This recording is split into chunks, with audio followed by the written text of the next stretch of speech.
This podcast is on red alert for terrorist threat. Please adjust your seatbelt. Hello and welcome to the show. Colourful conversations with Clergyman Pete and businessman Mark. Now, this is why there's still too much terrorism. Remarkably, we're seeing more terrorism unfold in the communities. Recently in America, Stephen Paddock is another man guilty of maiming hundreds of people in the United States of America. Why? Well, we're still not clear. And yet, we see also that there is terrorism going on in other parts of the world. Whether that's in Iraq, whether it's in Iran, and in many other places in the Middle East, in fact, all over the world, what is going on? Clergyman Pete, please tell us, what are the real reasons why we're still seeing terrorism unfold in our communities today? Look, I'm going to summarize what the Mark and Pete view is then on why there is still so much terrorism around. And then we can unpack it as we go through this episode. The reasons, really, we can summarize as being naivety, cowardice, and outright collusion and support. So those are the three areas, and because of that, it's difficult to eradicate terrorism, even though there's a broad consensus that it's a bad thing. You know, generally speaking, people in positions of power, elected governments, people who are influencers in their communities, say and I think believe that terrorism is a bad thing, but they don't in the end eradicate it. And the reason that they don't are those reasons that I outlined: naivety, there's cowardice, and then there's outright collusion and support. We can look at each of those areas and look at different examples, but I believe that is the issue. And until we manage to address those three areas, we're going to keep having terrorism. And maybe we are just going to have to get used to it. Yes, but I guess that one of the reasons why so much terrorism is happening is because we're getting rogue individuals now who are actually going about society seemingly being like a normal citizen and then turning into some mass terrorist. I mean, somebody like Stephen Paddock, who was known as a retired accountant, yes, he gambled a little bit in Las Vegas, and then suddenly maimed down 58 people and injured hundreds. Now, this in itself is almost impossible to try and actually prevent, particularly when you get individuals, not just in America, but of course in Europe and other parts of the world. It made me think, and I'm just wondering, well, here's a little thought, which is lamb to the slaughter. Bar, black sheep, banished to isolation. Yes, sir, pending arbitration. Now, who now is master to point out the blame? And boy, are you guilty, wrapped up in shame. Boo-hoo, black sheep, is your head packed with wool? Yes, sir, it's served with several bags full. Black sheep, you are the sacrificial lamb. When will you reveal your next little scam? The family don't want you. You've corrupted all the crop. Bleating too much terrorism. Now you are for the chop. So it's time to take action. And we now need to start putting measures in place that not only prevent groups from actually committing these atrocities, but individuals. So, Clergyman Pete, how do we stop individuals, let alone groups?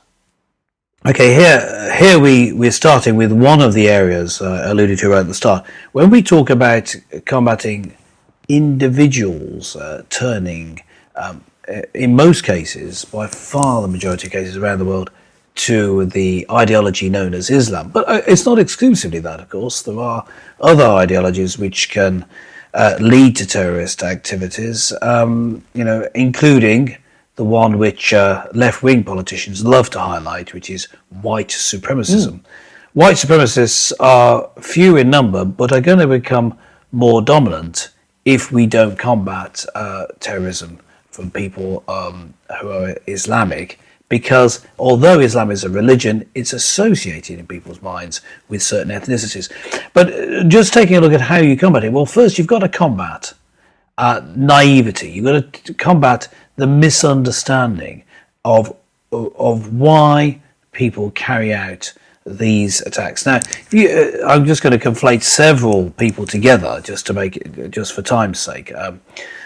If you ignoring Stephen Paddock in the recent killer in Las Vegas because we don't have enough facts available, that's still being investigated, and it's a little bit confusing as to even exactly what happened at this stage. So, although I'm sure in some way he's going to fit into this, it may we can't really talk about it because we haven't got enough of the facts. But if you take the classic example of someone who seemingly very pleasant, enjoys having a drink with his mates, and suddenly kills people as an Islamic terrorist. Why has he done that? Well, because he actually believes it.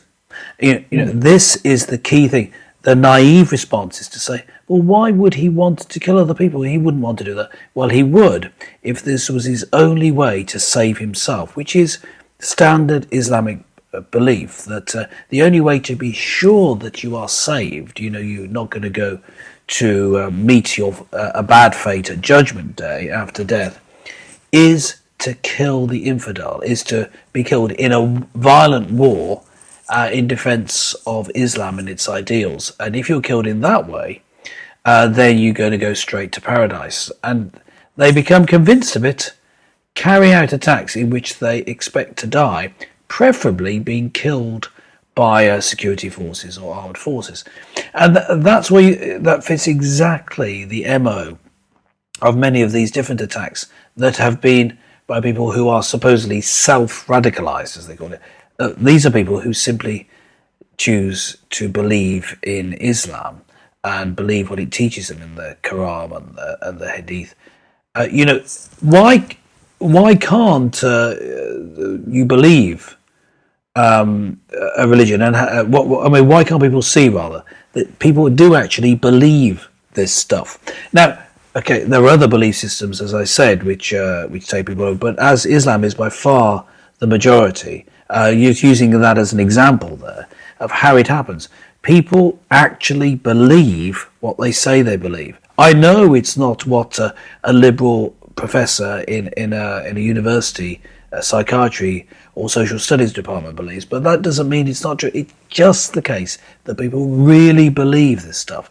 They believe, in that case, that they need to kill those people, that they are justified in doing so. If you take it to a white supremacist, say, for example, however, that Stephen Paddock is an anti-Republican, anti-Trump terrorist, which some people have promulgated as a possible motive. Well, then the reason he does it is he genuinely believes, maybe because of left-wing rhetoric for people like Hillary Clinton, that people who like country music are obviously right-wing hillbillies who support Trump, and so he is right to kill them. And so the people, even though they are mistaken, truly believe it. So that's the first thing. Get rid of your naivety that people cannot believe things that you disagree with. No, they can, and they do. And we would say they're wrong. In fact, all right-thinking people would say, no, terrorism is always wrong. But that doesn't stop the case that they do believe it. Now, once you accept that, you can start to combat it more effectively. In terms of Islam, people need to convert from Islam either to a different religion. I would recommend Christianity, or to a liberal form of Islam in which such activities are frowned upon. Liberal Islam, conforms in Western countries to Western ways of thinking, Western ways of living, and certainly would not support jihad as being in any way violent. So it's the way to combat this is at a belief level. Yes, well, that may be true, but it doesn't get away from the fact that you do have these black sheep, as I alluded to. Now, even as we've seen in London, we've seen in Paris, with Berlin, and in many other places, in fact, as we know, atrocities have been occurred because rogue individuals, for some reason, and it's not always because of religious reasons, have decided to perhaps take some kind of revenge on communities for something that's bad that's happened in their lives. Now, when I say bad, that could be because, as you've alluded to, maybe that they've been groomed in some way, possibly by certain quarters, or maybe they've just lost all sense of reason. And this question, or this point that we're making, that why is it that essentially that terrorism is still occurring? I think there's a fundamental thing going on here that yes, there is a misunderstanding. I think in certain societies there is a number of communities that just simply can't cope with the influx of certain people. Germany is a classic example. Over 1 million migrants coming into a country that just simply are still struggling to know what to do with these people. Whilst on the one hand there's a humanitarian outreach to say we'll take you away from war, from places where your family is at risk, but I think that on the other hand they just haven't thought it through. They haven't thought the journey through. And so what we're seeing here is I think that governments throughout society are failing citizens by putting in naive politicians who just simply do not understand what is required to integrate people better. I don't think it's necessarily that people have a problem that you may have a different religion. So you may be a Christian, you may be a Muslim, you may be a Sikh, and so on. I think it's the fact that people often, from my experience, and I've sort of lived in the Middle East, I've lived in Europe, and I've worked in America, and I know that one of the biggest problems is that when you ask a question of someone and says, "What do you think about?" Now, let's say, for example, you ask a European about, say, somebody in the Middle East, and vice versa, the answer that comes back doesn't, in my opinion, reflect reality.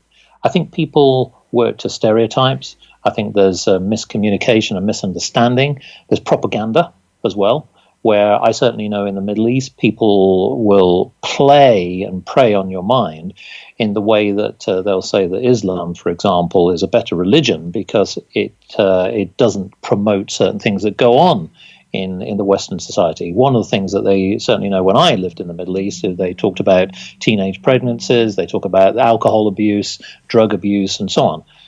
It's true. There are those examples, but it's distorted, and it's the distortion. Yeah. But I would come back to the other way, simply saying that all people from, say, for example, if you ask people in the Western community, they'll say that the Middle East are uncaring and they don't look after their families. Quite the opposite. It's actually quite, from my experience, is that I mentioned this on previous shows, that actually one of the most successful regions, I think, that values tradition, values the investment in families, the respect for their elders, etc. I mean, it's embedded in their culture, and I see that as a good thing. I don't see that, strangely enough, in the European communities. So for me, one of the reasons why we tend to sort of see these sort of lone wolves, these, shall we say, these black sheep that come from communities, is because something has happened to them somewhere in their lives, and they are, to your point, they are ignorant. They've become ignorant, and they have their outlook on society is distorted. Yes. And I think this is getting to the core of why I think we're seeing all these things happen. Yes, and so that's really the naivety is twofold. One is a lack of understanding of the possibility of people who actually believe religion, and also a lack of understanding of how others might view our society and how people become alienated. That's naivety. And we need to get over that if we're going to start combating it really and genuinely, getting to know people, bringing communities together and understanding what they actually believe. That's the only way forward. But in terms of combating that level of naivety and lack of understanding of motivation of why you commit a terrorist act. But there are the other two areas. There's the collusion, if you want to deal with that next.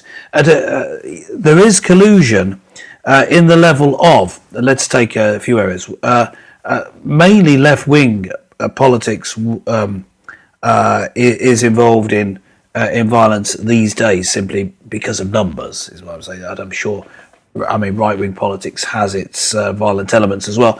At the moment, there happen to be more who are on the left wing, are thinking of Antifa, the anti-fascist movement across America, which has a similar people, similar movements within Europe, and Black Lives Matter over in America.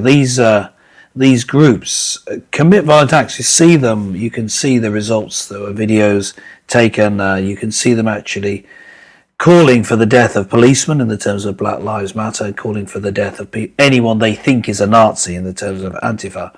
Now, they will collude with extremists from Islamic background. Going back many years, this has been true of left-wing movements, including the Weatherman terrorist group of the 1970s, which, of course, was behind the groups that Barack Obama was involved with. Now, there's that level of collusion that you have left-wing politicians and pressure groups colluding with Islam, partly for a fear of being called racist if they don't include them, but also at a strategic level, trying to have an effect on Western society in disrupting Western society is the aim of both fundamentalist Muslims and extreme left-wing movements. And so they collude together. So that's the second strand of it. As to outright support, well, we've got to go to places like Qatar and Saudi Arabia and Iran really to see that. Unless people are right in their claims that some terrorist acts are actually false flags and done by Western governments. I personally can't see that there's evidence for that, but that is a strong belief by certain people, including the recent attack in Las Vegas. Yes. Well, I think that talking about you talk about different countries. I mean, one of the things certainly in the Middle East that came up fairly recently, and it's still on the agenda today, and I'm surprised that it hasn't really been forced through more, where certain countries have been accused of effectively funding terrorism. Now, this was something that was leveraged at Qatar, because they had seen, or at least there was some accusations that they were still funding terrorist groups, ISIS being one, and many others. And a lot of the other Middle East countries have started to effectively put embargoes in place. Now, this is quite serious in the sense that, we as a European nation, for example, have witnessed, sadly, many terrorist incidents. And one of the concerns is that we've seen that actually some of the terrorism is actually coming from our own communities because they've been here a long time and they've just been groomed. When you then have the situation where potentially the other nations are funding these groups, this is where I think the governments need to be stronger. Because I don't think that we're being strong enough with certain nations. Now, what that could mean is it could mean a trade embargo on certain countries.